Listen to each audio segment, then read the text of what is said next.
Eu vou fazer a leitura primeiramente e depois eu quero fazer algumas observações iniciais da carta. Diz assim, ó, Tito, capítulo 1, versículo 1 ao 4. Diz assim: Paulo, servo de Deus e apóstolo de Jesus Cristo, para promover a fé que é dos eleitos de Deus e o pleno conhecimento da verdade segundo a piedade, na esperança da vida eterna, que o Deus que não pode mentir prometeu antes dos tempos eternos, e em tempos devidos manifestou a sua palavra mediante a pregação que me foi confiada por mandato de Deus, nosso Salvador. A Tito, verdadeiro filho, segundo a fé comum, graça e paz, da parte de Deus Pai e de Cristo Jesus, nosso Salvador. Só até aqui a nossa leitura do texto bíblico. Irmãos, por que Tito, né? A gente tem aí vários livros da Bíblia, no Novo Testamento já são 27 livros, já fizemos a exposição de vários livros, se for contar a exposição que foram feitas com as células, que é um tempo eu fazia exposição dos livros em célula e também nos cultos. Agora eu tenho feito a exposição do texto mais nos cultos e nas células nós temos trabalhado de uma outra forma. Então já foram vários, né? Mas na igreja aqui foram alguns ainda. Minha intenção, se Deus assim nos permitir tempo suficiente de vida, é conseguir expor toda a Escritura, se possível, né? Sei que uma só vida minha não é suficiente, ou seja, a minha vida não é suficiente para expor toda a Bíblia, né? Gostaria muito. Mas eu tenho me dedicado nesse primeiro momento a fazer a exposição do Novo Testamento. É assim que encerrar o Novo Testamento, aí que nós vamos para o Velho Testamento. E como eu disse, né, desses 27 livros do Novo Testamento, por que agora, então, expor o livro de Tito? O que faz o livro de Tito ser aplicável? Não, a palavra certa não é aplicável. É necessário, nesse momento, para a vida da nossa igreja. E também, né, para a vida nossa pessoal. O que é tão necessário? Primeiro eu vou usar aquela velha frase que é mais genérica, é porque é a palavra de Deus, e a gente não pode descartar nada que se encontra nela. Mas, atendo-se ao que o assunto tratado no livro de Tito, o que se faz necessário é porque nós temos algumas crises aí, não enfrentadas diretamente por nossa igreja local, mas é possível que também isso aconteça em nossa igreja local, mas enfrentada na igreja brasileira. Eu posso falar pela igreja brasileira porque eu sou brasileiro, né? Eu não estou sendo porta-voz da igreja brasileira. Estou dizendo assim, baseado no que eu vejo, baseado nas experiências que eu tenho, das coisas que eu tenho visto. Então, a partir desse ponto que eu estou comunicando isso. Então, nós temos algumas crises e essas crises são, primeiramente, crises no ministério pastoral. Hoje nós vemos pessoas que estão desempenhando o serviço ou aqueles que se professam ser pastores, mas têm problemas morais, ou poderíamos dizer assim, são desqualificados moralmente, pessoas que não vivem segundo a sã doutrina, pessoas que não dão um bom testemunho da vida do Evangelho. E aqui eu não estou fazendo apologia à perfeição, porque isso não existe na relação de homens, tá? Nenhum de nós, começando por mim. Eu sou talvez o do pior desses que poderiam dizer perfeitos. Mas eu estou falando de pessoas que não buscam viver para a glória de Deus, dar um bom testemunho perante a igreja e perante aqueles que são de fora, que é um dos critérios trazidos e dados para aquele que deseja ser um presbítero da igreja. Não só ter um bom testemunho com os de dentro, mas também ter um bom testemunho com aqueles que são de fora. Então é uma crise moral, ou seja, uma desqualificação moral por aqueles que se professam ser pastores. Também existe uma outra crise na questão dos pastores, que é a crise de desqualificação de conhecimento bíblico, né? E aqui eu faço isso com muito cuidado, porque o fato de nós abrirmos a Bíblia e lermos a Bíblia não significa necessariamente que aquilo que eu tenho a dizer é a palavra de Deus.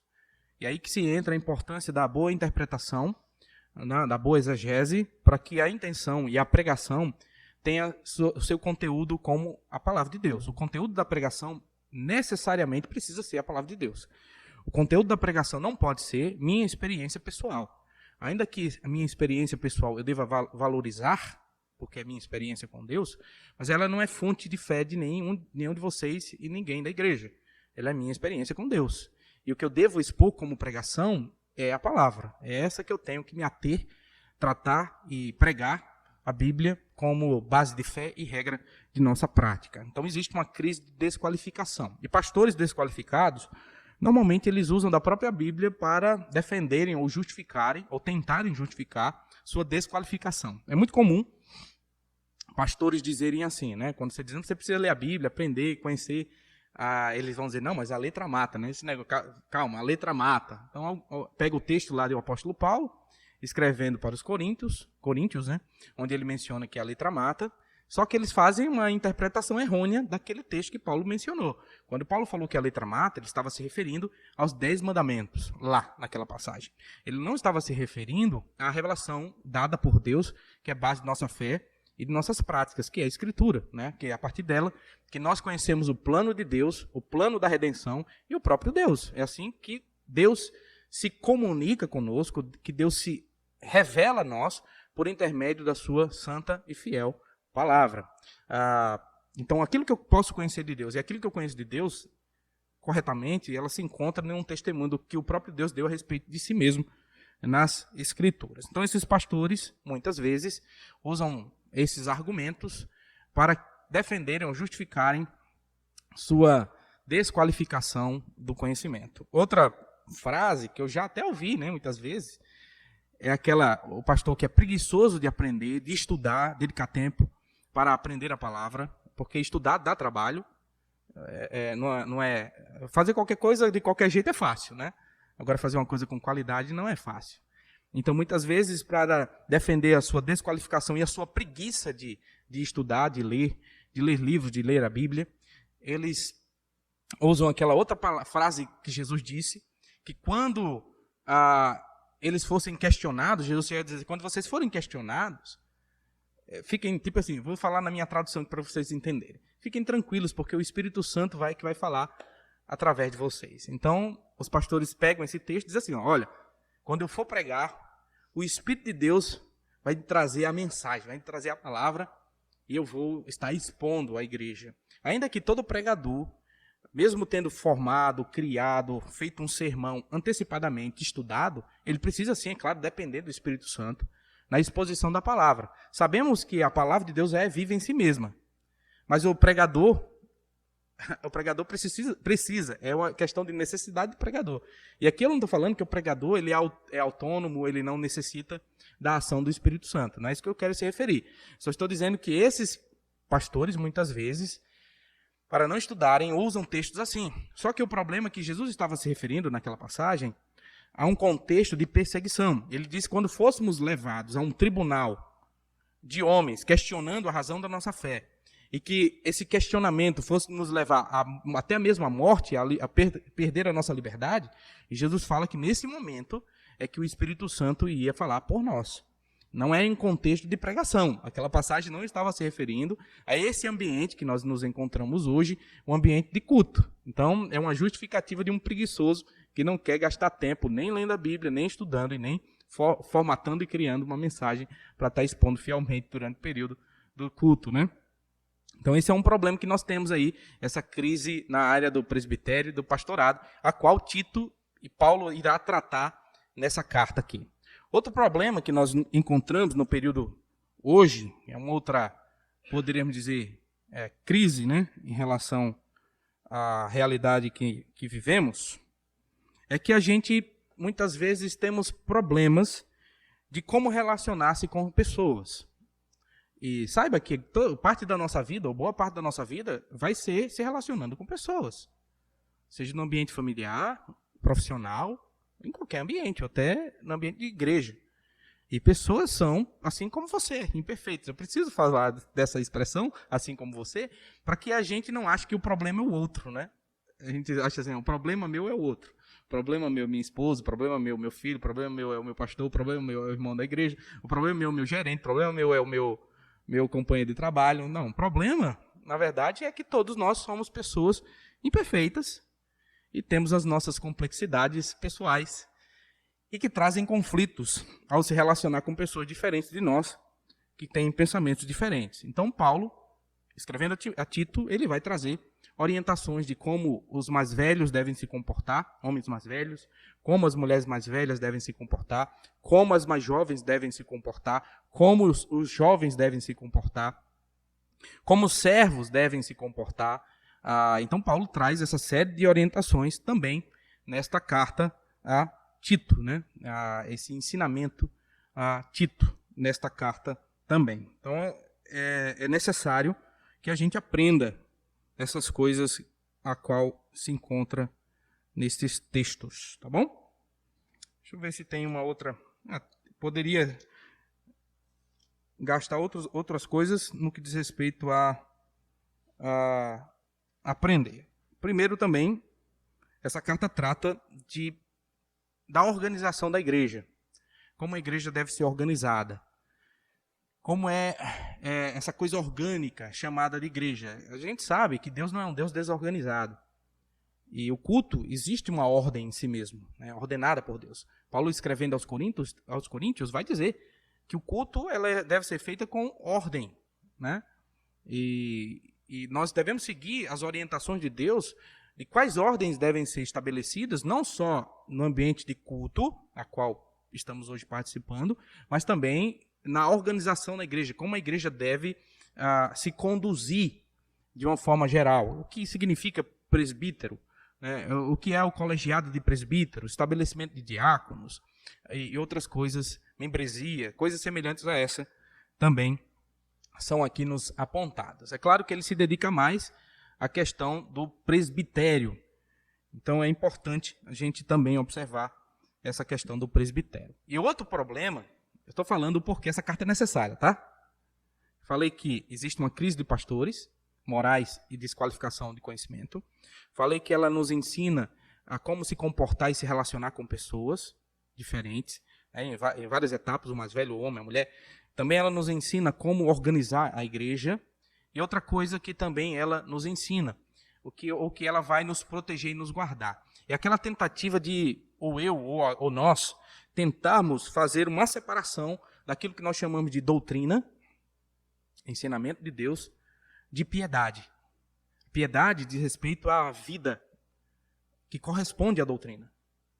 Então, muitas vezes, é possível que uma igreja seja cheia de doutrina, mas seja vazia de piedade.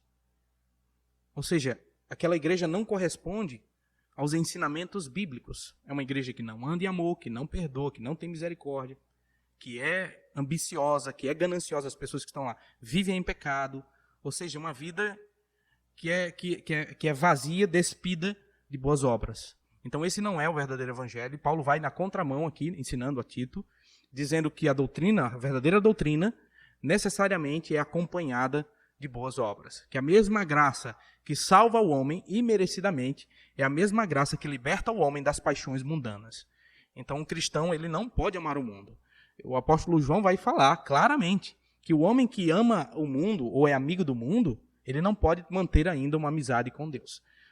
São coisas contraditórias, né? Ou você se coloca em amizade com Deus e se torna inimigo do mundo, ou você se coloca em amizade com o mundo e se torna inimigo de Deus, pois não há como nós termos amizade dessas duas relações, mundo e Deus. Então há uma cisão de fato, há uma divisão nessa relação. Embora que o mundo que eu estou falando aqui é a expressão de mundo caído, com as suas corrupções e paixões, o seu curso moral, que normalmente é conduzido aí, como nós vemos hoje. Existe uma crise também, que cada vez mais parece que se piora, cada vez mais a rebelião do coração humano tenta se justificar, essa rebelião do coração humano, tem pervertido conceitos de verdades absolutas. Então essa é a geração, esse é o período que vivemos.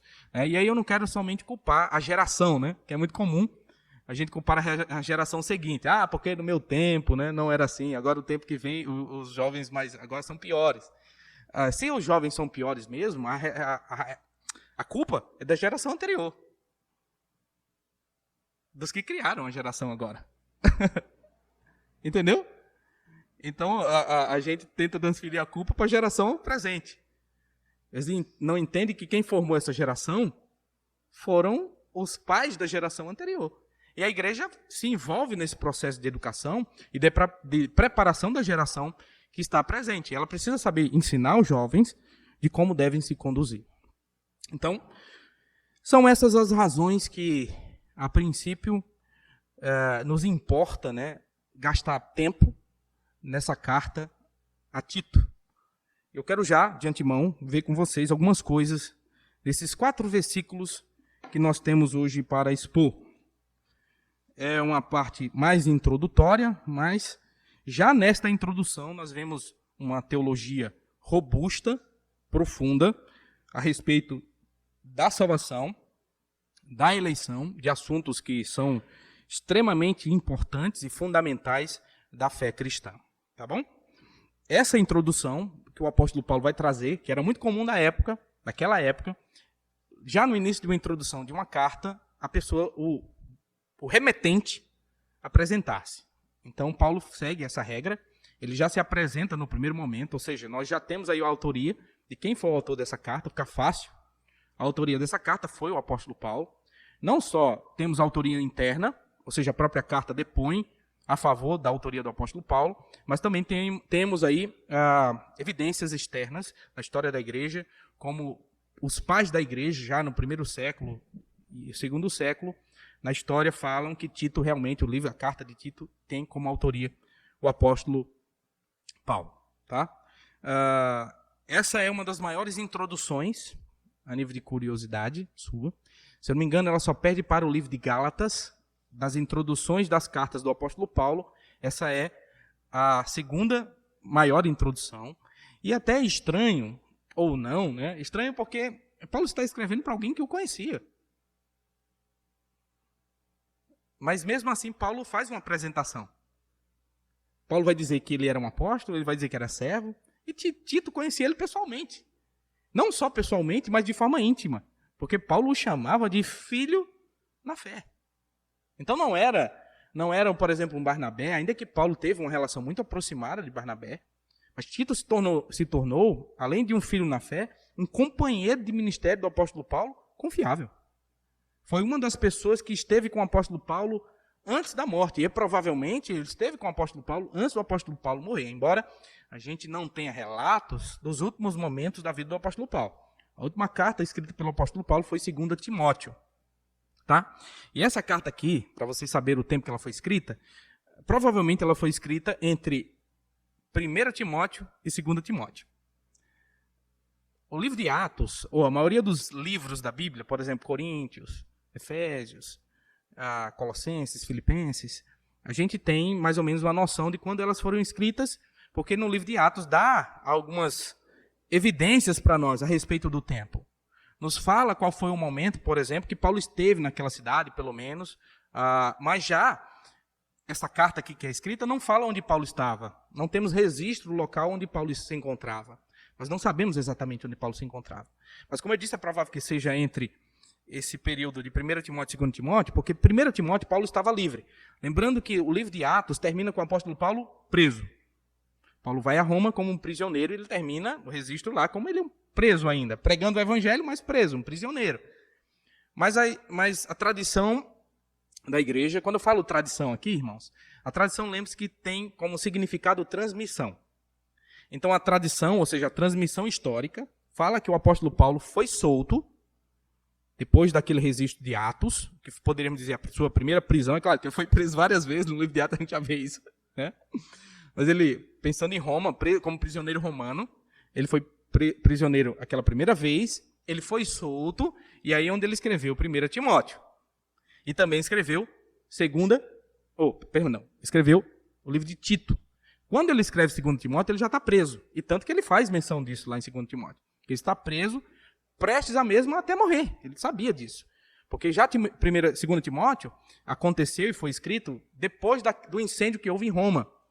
Né? E no incêndio de Roma, o César, ele trouxe a culpa, a responsabilidade dos crentes, e a igreja cristã passou a ser grandemente perseguida, agora uma perseguição política, né? Não só apenas religiosa, mas uma perseguição política, e muitos crentes morreram nesse período, e dentre eles o apóstolo Paulo também. Então, 2 Timóteo foi escrito na segunda prisão do apóstolo Paulo, e que veio a sua morte, né? A sua decapitação. Mas já Tito não, estava livre quando ele escreveu. Não sabemos exatamente aonde ele estava, mas é provável que tenha sido aí nesse período também, 64, 63, é mais ou menos a data que essa carta foi escrita, tá bom? Então Paulo ele segue aquela tradição comum de se apresentar nas cartas. Ele fala do seu nome e logo em seguida ele fala de suas credenciais. E quais eram as credenciais aqui apresentadas pelo apóstolo Paulo? Ele fala que as credenciais dele é servo de Deus e apóstolo de Jesus Cristo. Outra expressão, servo de Deus, é a primeira vez que o apóstolo Paulo se apresenta como servo de Deus. Primeira vez. Pelo menos na introdução. Porque todas as outras ele se apresentava como servo de Jesus Cristo. Mas aqui ele se apresenta servo de Deus. É claro que as duas coisas são a mesma coisa. E quando você é servo de Jesus Cristo, porque Cristo é Deus, você é servo de Deus.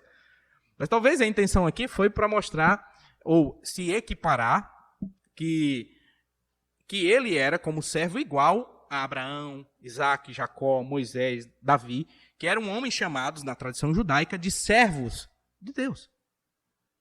E essa palavra servo, ela não só sugere a nós submissão, mas também autoridade. Mas uma autoridade delegada. Por quê? De alguma forma, todos nós somos servos de alguém. E a autoridade que eu possa ter como servo é a autoridade daquele que está acima de mim. É claro, uma autoridade delegada. Então Paulo está se apresentando como servo de Deus, dizendo para que as pessoas tenham atenção que aquilo que ele vai dizer, ele está dizendo por um mandato de um Deus que é soberano. Então não é só uma expressão de servozinho fraco, né? Não, mas ele é um servo de Deus. Que graça é ser um servo de Deus, justo. É estar no mesmo nível de homens santos que serviram a Deus. E nós, de certa forma, essa expressão servo de Deus também é para todos nós. Mas o apóstolo Paulo é a primeira vez que ele se apresenta como servo de Deus. Então, uma expressa sua submissão a Deus e a outra expressa sua autoridade, que é apóstolo de Jesus Cristo. Essa palavra apóstolo significa enviado. E não só apenas enviado, mas enviado com uma mensagem.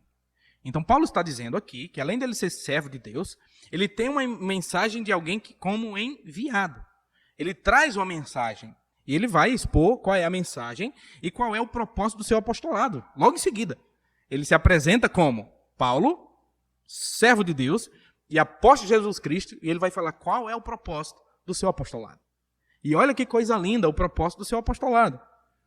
Ele diz que o propósito do seu apostolado é promover a fé, que é dos eleitos de Deus, e o pleno conhecimento da verdade segundo a piedade. Então nós vemos aqui, nesse momento, dois propósitos do apostolado do apóstolo Paulo. O primeiro deles é a promoção da fé, é a promover a fé, e não só promover a fé, mas ele fala que a fé que é dos eleitos. Algumas observações aqui que podemos fazer. A primeira delas, nessa questão de promover a fé, é que fé é essa que Paulo está dizendo que ele promove? Será que Paulo está se referindo aos seus grandes testemunhos de obras e ações que ele fez como servo de Deus? Eu quero testemunhar, eu quero promover a fé que eu tenho. Tenho um grande testemunho a dar. Não é isso. É interessante que não é isso, que fica claro que o apóstolo Paulo mesmo, ele tinha uma grande revelação, mas ele omitiu. Se você ler com cuidado 2 Coríntios, onde ele vai falar de um homem que ele conheceu, e que este homem foi ao terceiro céu, veja que Paulo não fala isso. Isso a gente descobre lá na carta, porque ele está tendo que usar isso, porque os falsos mestres e os falsos apóstolos, eles usam disso o tempo todo. Os falsos mestres, eles têm visagem o tempo todo. Né? É visagem, não é visão não, é visagem. A visagem é a mistura da visão com miragem, então é uma visagem. Foi eu que inventei o significado aqui. Tá? Então eles usam disso o tempo todo. O falso mestre, ele usa disso. Eu tive uma visão. Então Paulo falando lá, ele diz, olha, e Paulo vai dizer, se eu fosse me gloriar, ele diz, vou me gloriar nas minhas cadeias. Ele escreve isso em Corinto. Nas fraquezas dele é o que eu vou me gloriar. Quando sou fraco, eu sou forte. Mas ele disse, olha, se eu fosse me gloriar, eu conheço um homem que no corpo, fora do corpo, não sei, Deus o sabe, que há 12 anos foi ao terceiro céu. Esse homem ouviu coisas inefáveis, que não devem ser nem proferidas. Ele disse, isso é uma grande revelação. E ele fala que por causa dessa grande revelação foi lhe dado um espinho na carne. Mas não era algo que Paulo ficava o tempo todo. Eu fui ao terceiro céu. Fui ao terceiro céu. Eu fui ao terceiro céu para tentar trazer uma autoridade à sua mensagem. Nós sabemos, nenhuma outra carta ele faz menção disso. Mas os falsos profetas, mestres e apóstolos, eles falam de suas experiências. Então a fé que Paulo se refere aqui não é isso. A fé que ele se refere aqui é o conteúdo de fundamento da fé cristã. É a doutrina de Deus. Doutrina da salvação, da redenção, justificação. Doutrinas essas que é o fundamento da igreja até hoje. A fé apostólica é uma das confissões de fé da igreja cristã. Nós somos uma igreja, falando a igreja cristã se professa ser uma igreja apostólica da fé apostólica. Ou seja, isso significa que a igreja se fundamenta na fé ou no evangelho que foi transmitido, dado, revelado aos apóstolos e profetas. Profetas se referindo ao Velho Testamento, apóstolos se referindo ao Novo Testamento. Então esse é o fundamento de fé da igreja. Então Paulo está se referindo a esse fundamento, o fundamento de fé, o conjunto de doutrinas, não suas experiências pessoais. Está claro isso? Ok. Mas outra coisa interessante, fé que é dos eleitos. E aqui eu faço uma observação, irmãos. A observação é a seguinte: você não se torna eleito porque creu. Você creu porque é eleito. O não eleito não crê de jeito nenhum. É alguém, quando ouve sobre o conceito de eleição, com a palavra eleição, tem pessoas que têm problema com isso. Só que não tem como fugir, porque a Bíblia está cheia disso. Não tem como. Você pode, talvez, ter problemas. Fazer como é o nome dele que disse isso? Eu queria falar para não cometer injustiça intelectual. Citar o nome dele. Não estou lembrado do nome dele. Está na ponta da língua. Steve Lawson. Lembrei o nome dele. Steve Lawson. Ele diz o seguinte, que a doutrina da eleição, e citando Romanos 9, que é um texto extremamente complexo, que há várias discussões em cima de Romanos 9, ele diz que a doutrina da eleição não é difícil de entender. Ela é difícil de engolir. Os homens têm dificuldade de engolir ela. É tão difícil de engolir que quando Jesus fala sobre eleição, leia João, quando Jesus toca no assunto de eleição, que ele diz assim, ninguém pode vir a mim se o Pai não trouxer, a Bíblia fala que o povo o abandona. Dura essa mensagem. Porque não é algo... Há uma certa tensão quando se fala de eleição. Porque a eleição ela remove toda a glória humana.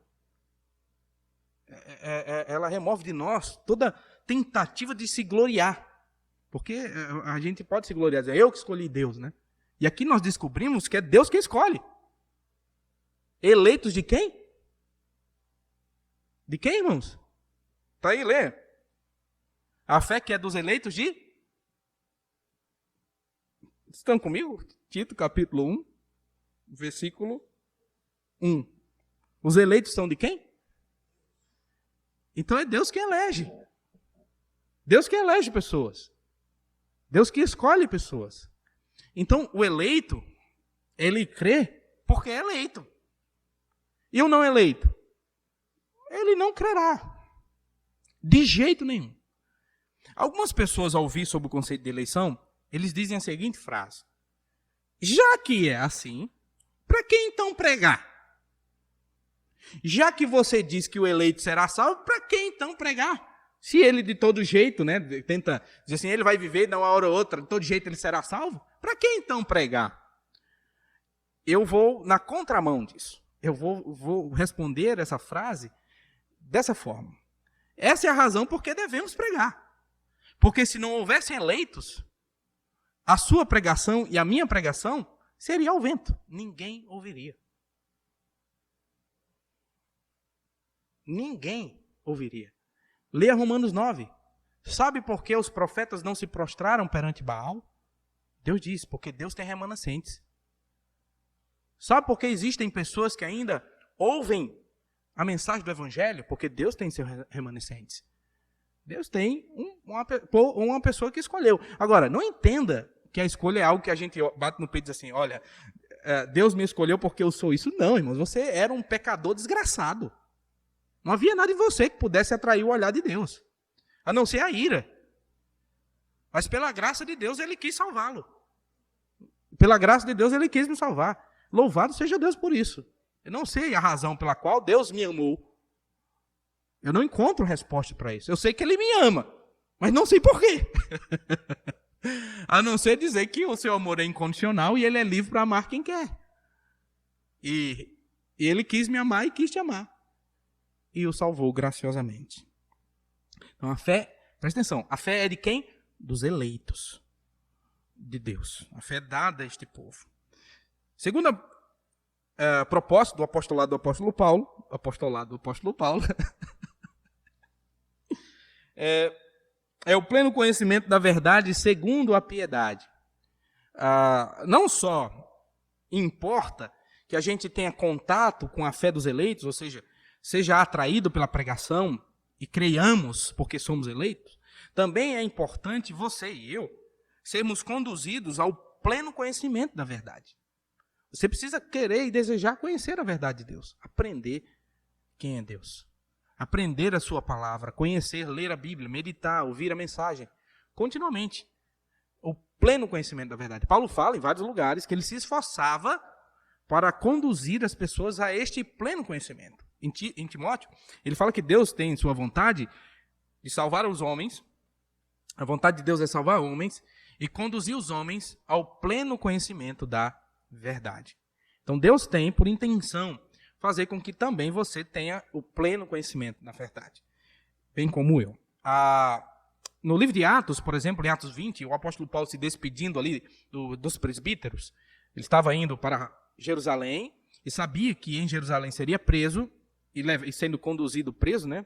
Provavelmente seria conduzido ali a Roma, e foi isso que aconteceu, exatamente o que aconteceu, né? Ele chama, antes de ir para Jerusalém, esses presbíteros da igreja de Éfeso para conversar com eles. E nessa conversa ele fala que não deixou de anunciar todo o conselho de Deus. Paulo chega a dizer que ele comunicou a esta igreja toda a verdade de Deus. E ele disse, em casa e nos templos, e o tempo todo, dia e de noite. E ele fala que com lágrimas ele se esforçou para que isso acontecesse. Então, por parte do apóstolo Paulo, havia um esforço demasiado para levar as pessoas, conduzir as pessoas ao pleno conhecimento da verdade. E esta é a função do apóstolo, essa deve ser a função de todo presbítero, de ajudar pessoas a conhecerem a verdade de Deus. Tá bom? Depois disso, o apóstolo Paulo fala que eu fazia isso na esperança. Na esperança. E em que esperança ele fazia isso? Ele vai dizer que ele fazia na esperança da vida eterna, que o Deus que não pode mentir prometeu antes dos tempos eternos. A esperança que o apóstolo Paulo tinha, era a esperança da vida eterna. E olha, essa esperança aqui não é aquele tipo de esperança que a gente tem, que muitas vezes não é baseada em coisas certas, mas uma expectativa de uma coisa boa, mas incerta ainda. Aquela expectativa que você tem de fechar um negócio, de vender um produto, de fazer alguma coisa. Mas você não tem controle sobre isso. Você tem uma esperança, sim, você tem aí uma expectativa em cima disso, mas é incerto. A esperança aqui apresentada pelo apóstolo Paulo é uma esperança certa. A vida eterna é fundamentada não numa ideia pessoal do apóstolo Paulo. Paulo bateu a cabeça, acordou de manhã e disse, rapaz, de novo, tive uma visagem. Essa visagem diz uma vida eterna. Não é. Deus, o Deus que não pode mentir, olha que coisa linda, prometeu. Toda a escritura, já no livro de Gênesis, já há menção dessas promessas, de uma vida eterna. Agora, que vida eterna é essa? É importante conhecer o conceito de vida eterna. O que realmente significa vida eterna. Porque se a gente não entender o conceito de vida eterna, entender vida eterna de um formato mais reducionista, ou seja, achar que vida eterna é apenas existir longamente ou por longo tempo, necessariamente isso não pode ser chamado de uma bênção. Por quê? Porque se você existir, se vida eterna só é isso, imortalidade, né? Existir longamente, mas existir em trevas, é possível, né? Isso não é bênção. O conceito de vida eterna aqui não é só viver por longo tempo, mas ter qualidade de vida. É ter não só longa vida, mas ter uma vida cheia de qualidade. Essa é a esperança da vida eterna que temos.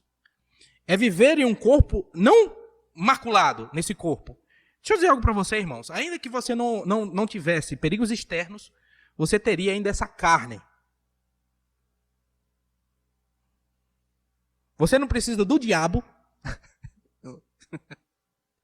Você não precisa do diabo para pecar. Só basta se inclinar para a sua carne. Você não precisa de outras pessoas para trazer conflitos. Só basta seguir a sua carne. Então, ainda que não tenhamos inimigos externos a nós, você tem essa carne, e eu tenho essa carne, que ela mesma nos traz dores, gemidos. Leia Romanos 8. Paulo vai dizer que enquanto na carne gememos, há um gemido em nós, só pelo fato de estar em um corpo que há mácula, que suas inclinações são ao erro. E é por essa realidade que Paulo fala que, como escravos de Deus e de Cristo hoje, devemos sujeitar, oferecer os nossos membros como membros de justiça, como membros que servem a Deus.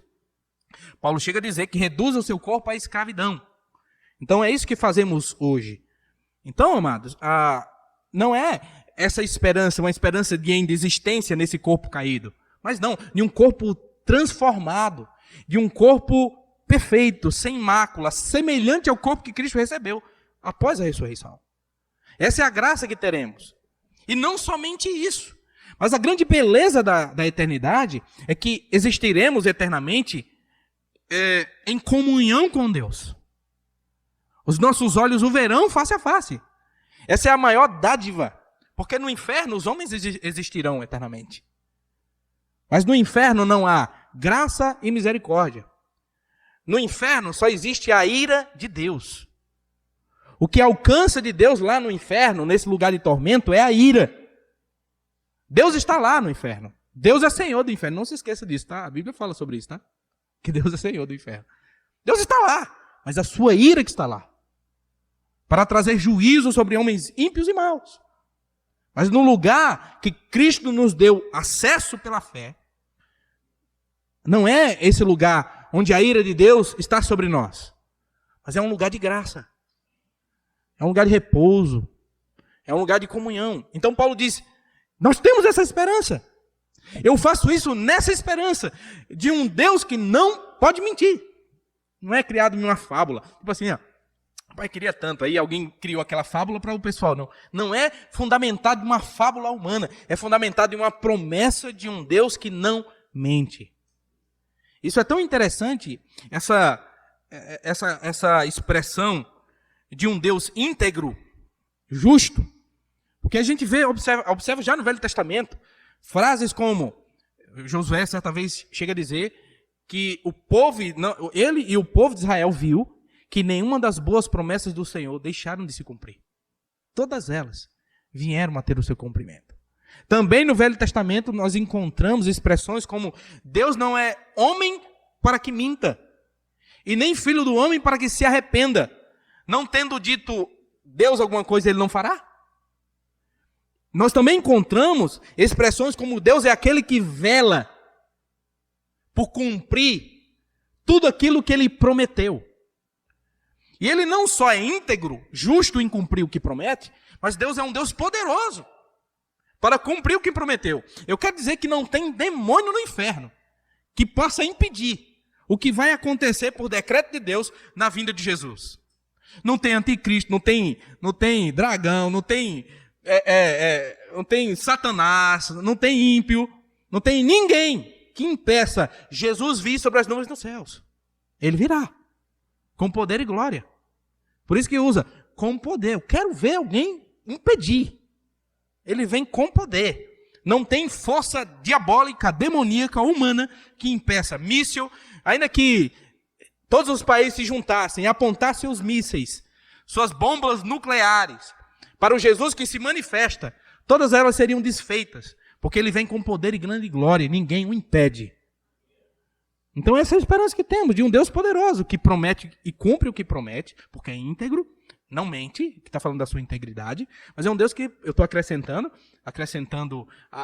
que não se encontra no texto, mas a gente sabe porque é um atributo de Deus. Deus é todo poderoso. Por exemplo, lá em Romanos 4, o Abraão, ao receber a promessa, e nós estamos falando de promessa aqui, Deus que prometeu, a Bíblia fala que Abraão não só acreditava que Deus era íntegro, mas Abraão acreditava que Deus era poderoso para cumprir o que prometera. Você pode ser íntegro, você pode buscar cumprir o que prometeu, mas muitas vezes se falta poder para cumprir.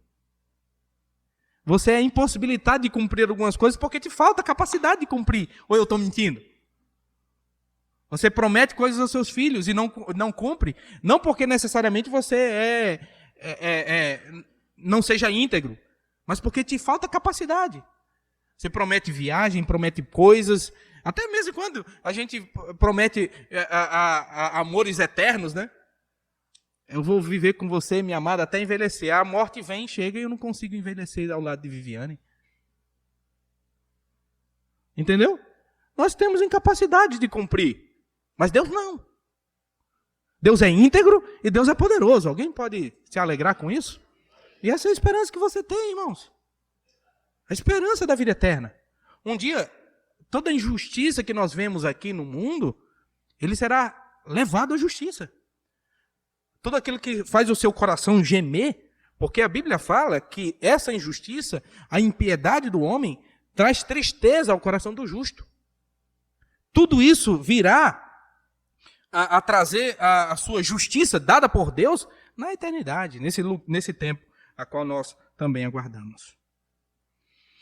Agora, quando Deus prometeu, olha que coisa linda. Quando foi que Deus fez esse plano eterno de vida eterna? Quando foi, irmãos? No texto aí? Deus que não pode mentir, prometeu quando? Quando foi? Antes da fundação. Antes da fundação não, antes dos tempos eternos, que é até difícil você determinar qual foi aqui o período, né? A gente sabe que ela foi antes da fundação do mundo, mas aqui vai além disso, fala antes dos tempos eternos. Quando é que é isso? Eu sei lá. Sei que é antes de tudo existir. Isso é fato. Antes de você nascer, antes da terra ser criada, antes dos anjos existirem, antes de todas as coisas, Deus fez um plano. Deus teve um plano na eternidade. E esse plano de promessa era conduzir esses eleitos que Paulo apresenta, a fé dos eleitos, à vida eterna, uma vida em comunhão com Ele durante toda a eternidade. Então saiba de uma coisa, irmãos. Adão, ao comer do fruto, juntamente com sua esposa, não frustrou o plano de Deus, não, tá? Aconteceu aquilo, Deus, e agora, meu Deus do céu? Fui pego de surpresa, não esperava que isso acontecesse. Meu Deus, eu coloquei esse homem, agora eu tenho que fazer um segundo plano. Não foi isso. Deus fez um plano eterno. Antes de tudo existir. O Deus que conhece todas as coisas, que sabe de todas as coisas, fez esse plano na eternidade. E não só fez o plano na eternidade, mas encontrou manifestação, cumprimento no tempo. O seu cumprimento, sim, foi no tempo. E esse cumprimento se encontra na plenitude da manifestação do seu Filho Jesus. Onde Deus faz com que esse plano encontre a sua expressão, a sua manifestação. Quando Deus eterno, que fez o plano eterno, se manifesta no tempo, na encarnação, recebendo um corpo, crescendo, vivendo justamente, cumprindo toda a lei. Na cruz do Calvário, ele leva sobre si os nossos pecados, morre em nosso lugar, ressuscita ao terceiro dia, depois de 40 dias é levado aos céus, e hoje se encontra à direita de Deus o Pai, assentado num trono, e promete que um dia ele voltará. Então nós encontramos a manifestação, quando? Ele vai falar também, versículo 3. Em tempos devidos. A palavra poderia ser traduzida, talvez a melhor tradução, é em tempo determinado, porque a palavra kairos aqui, na palavra tempo.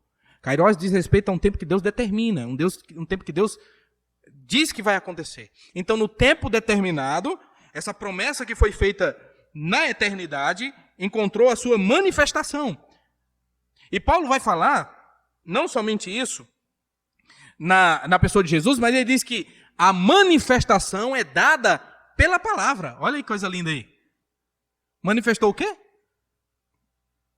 Em tempos devidos, manifestou a sua palavra.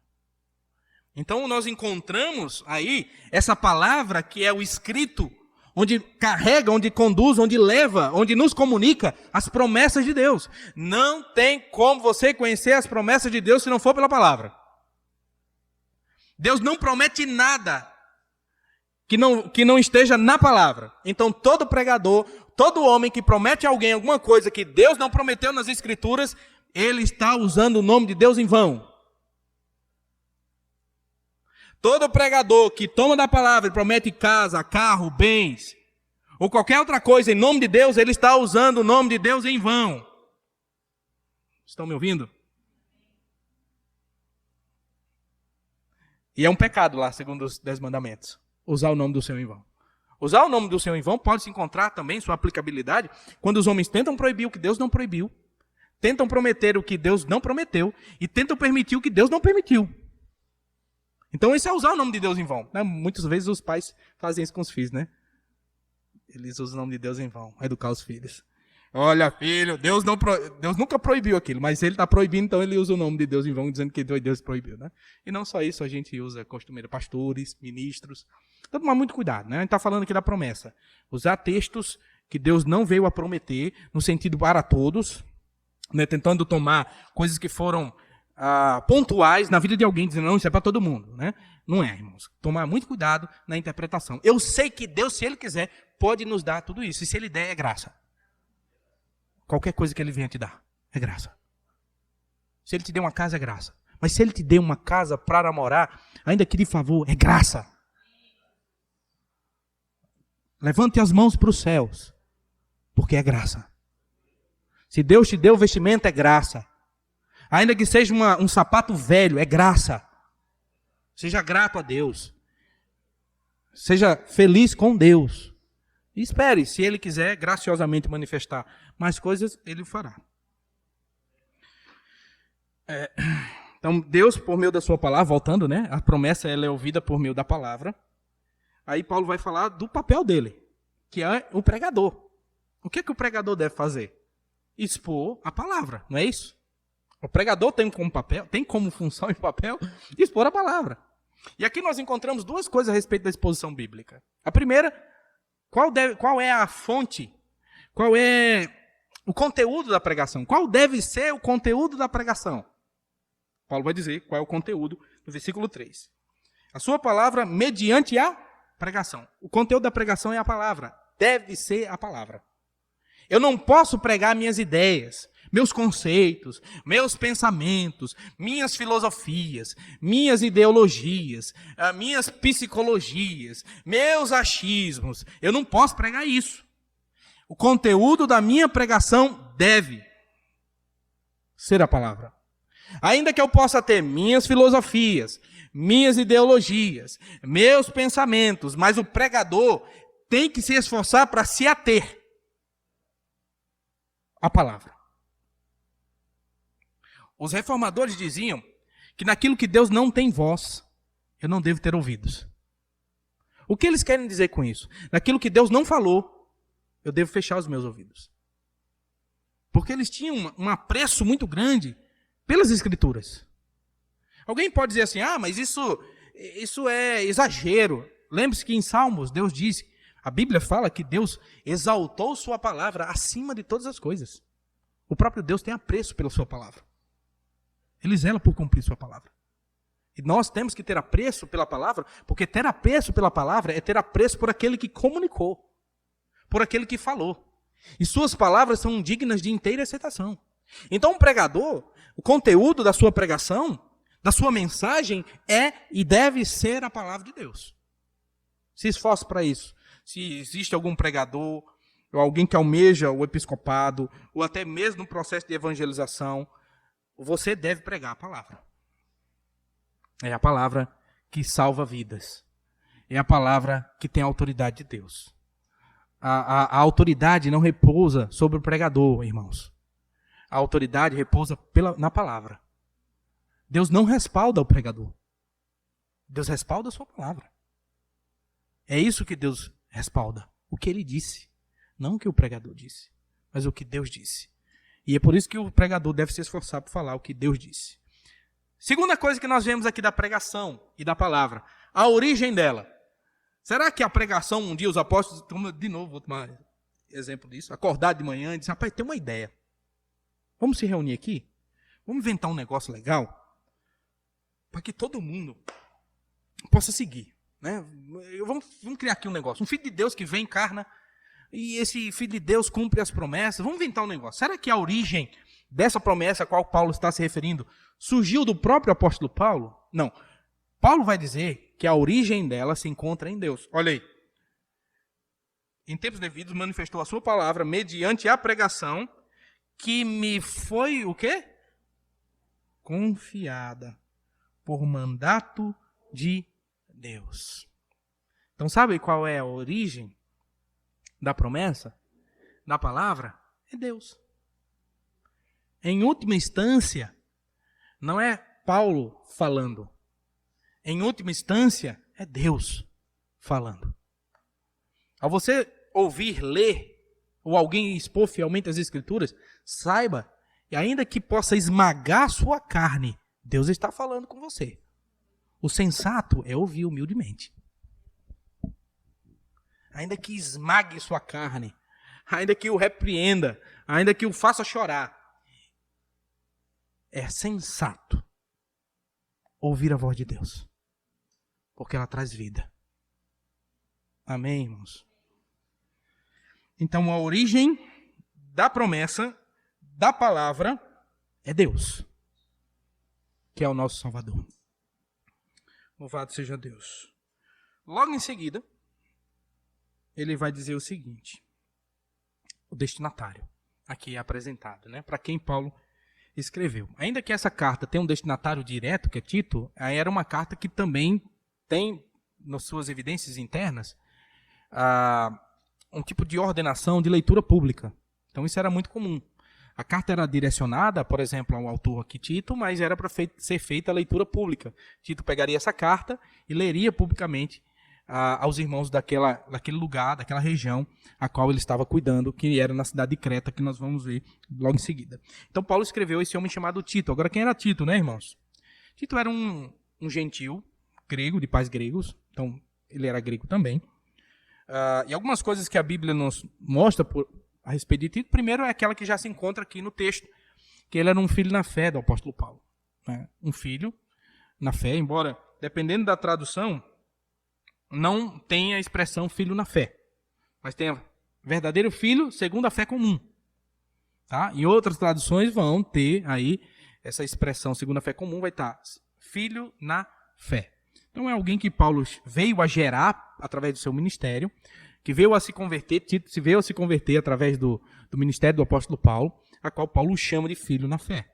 Este mesmo filho na fé, e que graça, né, veio a se tornar um companheiro de ministério. Acho que Paulo ficava muito feliz com isso. De ver alguém que ele acompanhou desde o processo inicial, vir a fé através do seu ministério, depois aprendeu através do seu ministério, e depois se tornou um companheiro de confiança do apóstolo Paulo. Alguém que Paulo tinha extrema confiança de enviar para lugares e colocar em ordem algumas igrejas, de ser um mediador entre aquela igreja e Paulo. Por exemplo, isso aconteceu na igreja de Corinto. Paulo envia Tito para a igreja de Corinto, e Tito lá em Corinto é um tipo de mediador entre Paulo e esta igreja. Então, no livro de Coríntios, você vai encontrar várias vezes a menção do nome Tito, porque Tito estava lá. Assim como Tito se encontra aqui em Creta. Né? E as decisões e as manifestações de Tito são louváveis. Por exemplo, Tito era um homem de iniciativa. A Bíblia fala que ele se voluntariou a ir aos Coríntios. Tinha que ir aos Coríntios. E Corinto não era uma igreja assim, oh, que igreja maravilhosa, vamos lá aos Coríntios. Aquela igreja não era uma igreja que tinha problema de moralidade sexual, problema de divisão. Os cultos de Corinto parece que eram uma bagunça. Aí Tito diz, eu vou lá. Enquanto muitos pastores podem dizer assim, não envia para esse negócio, não. Tito disse, me envia para lá. Eu quero ir. Ele vai, Paulo envia. Ele vai lá e é uma bênção para aquela igreja. Ajuda aquela igreja e ainda tem essa mediação entre Paulo e a igreja de Corinto. Então era um homem de iniciativa, um homem íntegro. Esse homem manifestou não usar como os falsos mestres muitas vezes faziam isso. Eles pastoreavam por interesse, ou seja, só para tirar o dinheiro do povo. Paulo disse, Tito não fez isso. Você encontra isso em 2 Coríntios capítulo 12. Paulo diz, enquanto Tito esteve entre você, ele não manifestou essa intenção de se aproveitar de vocês. Não foi isso que Tito fez. Então era um homem íntegro nas questões financeiras, da administração dos recursos financeiros. Por exemplo, Tito foi que iniciou e que ministrou lá sobre a coleta de ofertas, para que levantasse recursos para acudir necessitados, ser enviado para Jerusalém e também missionários, e você percebe que há um bom testemunho dele nessa administração. Não é aquele que pegou muito dinheiro aqui, hein? E, né? Não, ele era um homem íntegro nas questões também financeiras. Paulo não permitiu que esse Tito viesse a ser circuncidado. Você encontra isso no livro de Gálatas, capítulo 2. É provável que Tito tenha acompanhado o apóstolo Paulo lá quando houve lá a reunião dos presbíteros e pastores, lá em Atos 15, onde Paulo vai a Jerusalém para conversar com os apóstolos, conversar com os presbíteros a respeito da doutrina. Se Gálatas capítulo 2 está se referindo dessa viagem do apóstolo Paulo, que em Gálatas capítulo 2 fala que Paulo foi a Jerusalém. Se Gálatas capítulo 2 está se referindo a esse período onde Paulo foi lá comunicar o evangelho que ele pregava entre os gentios, Tito foi com ele. E quando Tito estava com Paulo em Jerusalém, Paulo não permitiu que Tito fosse circuncidado, porque os judaizantes, os judeus convertidos em Jerusalém, eles tentavam impor e dizer que os gentios convertidos também deveriam circuncidar e guardar a lei de Moisés. E Paulo não permitiu que Tito fosse circuncidado. Alguém pode dizer, mas por que essa informação é importante? É importante porque quando Paulo não permitiu, ele não permitiu para que a verdade do evangelho permanecesse entre nós. Para que alguém não dissesse que a salvação é Cristo mais circuncisão. Para que não fosse permitido nenhuma associação, nada a ser acrescentado à salvação única através de Jesus. E é por essa razão que Paulo não permitiu. Não fazia sentido Tito ser circuncidado, visto que ele era um gentil. Não fazia sentido, porque a circuncisão era cultural dos judeus e não do povo gentil. Então não havia necessidade, não havia razão. Por exemplo, outra informação, Paulo circuncidou Timóteo. Timóteo também foi um filho da fé do apóstolo Paulo. E Paulo é mencionado no livro de Atos que Paulo circuncida Timóteo. Leva Timóteo já adulto, agora já um jovenzinho, não uma criança de 8 dias. Segundo o costume judaico. Né? Porque as crianças até 8 dias iam ser circuncidadas. Agora Timóteo, um jovenzão já, rapazote. Paulo diz, vai circuncidar! E ele foi circuncidar, mas com Tito, Paulo não fez isso, porque não tinha sentido. Timóteo era judeu, Tito não. Então Paulo não permitiu que Tito fosse circuncidado. Tito era um companheiro de ministério do apóstolo Paulo. Tito foi uma das pessoas que esteve, outra informação, com o apóstolo Paulo nos seus últimos momentos finais, e foi enviado o apóstolo Paulo para uma cidade enquanto ele estava preso, mas provavelmente Tito tenha retornado a se encontrar com ele, antes da sua morte. Então essas são algumas informações a respeito de Tito, que é o destinatário desta carta. Ele era um presbítero, um pastor também, né? Mas que tinha essa função mais também de colocar em ordens, é o que nós vamos ver nos versículos seguintes. A breve saudação do apóstolo Paulo, que é a saudação da graça e a paz, embora seja breve, mas é uma saudação que era um tipo de assinatura, tá? Do apóstolo Paulo. Paulo chega a mencionar isso. Ele usava essa saudação, graça e paz, como tipo de assinatura. Paulo chega a dizer em uma carta, é assim que eu assino em todas as minhas cartas, graça e paz.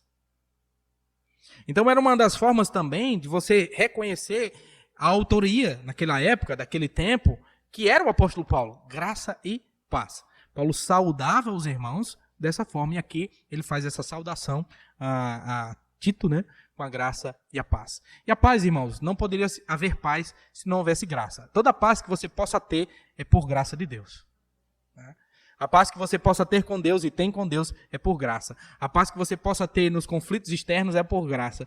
E a paz nos conflitos internos também é tudo pela graça de Deus. Então a paz é um fruto da graça de Deus. Então graça e paz a vós outros.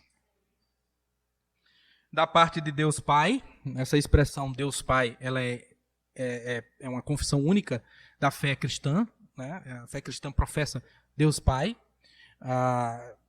É uma das pessoas que creio em Deus Pai Todo-Poderoso, né? É uma das confissões de fé. Interessante que esse Pai não é somente Pai de todos nós, mas era uma expressão, por exemplo, em Éfeso. Paulo fala que Deus é Pai, o Pai de Jesus Cristo. Porque a diferença básica entre o Deus dos judeus e o Deus do cristianismo, embora a gente possa dizer assim, é o mesmo. Mas não é. Porque o nosso Deus é o Deus que carrega essa expressão. Deus e Pai do nosso Senhor Jesus Cristo. Os judeus não acreditam que Jesus é Filho de Deus. Então, nesse sentido, cai naquela expressão que é dita: aquele que nega o Filho também nega o Pai.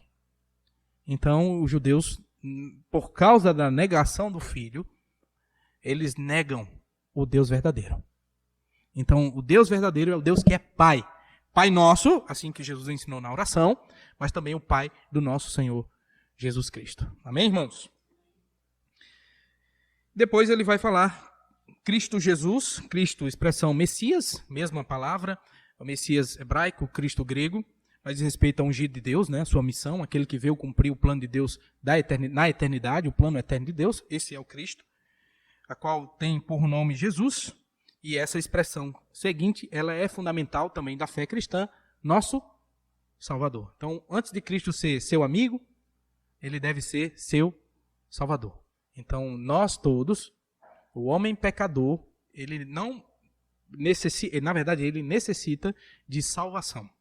E Jesus é esse que tem condições, poder de salvar o homem pecador. Salvar de quê, né? Salvar, Paulo vai falar, salvar da ira de Deus, salvar dos pecados. Então, Cristo nos salva dessa condenação eterna que acontecerá no futuro. E por último, encerrando sobre o propósito.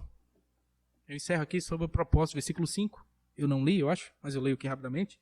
Diz: por essa razão, ou por esta causa, te deixei em Creta, para que puseste em ordem as coisas restantes, bem como em cada cidade constituísse presbíteros, conforme te prescrevi.